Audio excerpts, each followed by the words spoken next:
கடாயில் 3 டீஸ்பூன் எண்ணெய், அரை டீஸ்பூன் கடுகு சேர்த்து கடுகு பொரிஞ்சதும் சிறிதளவு கருவேப்பிலை,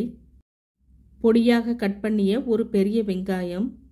பச்சை மிளகாய் சேர்த்து வெங்காயம் கண்ணாடி பதம் வர்ற வரையும் வதக்கி உப்பு சேர்த்து வேக வைத்த carrot, beans, cauliflower,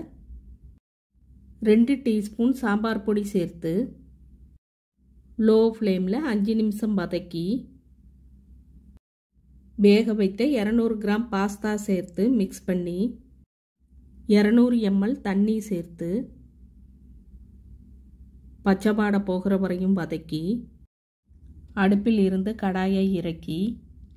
1 teaspoon mayonnaise, தேவையான அளவு உப்பு சேர்த்து மிக்ஸ் பண்ணி அடுப்பை ஆன் பண்ணி லோ ஃப்ளேமில் 1 நிமிஷம் மிக்ஸ் பண்ணி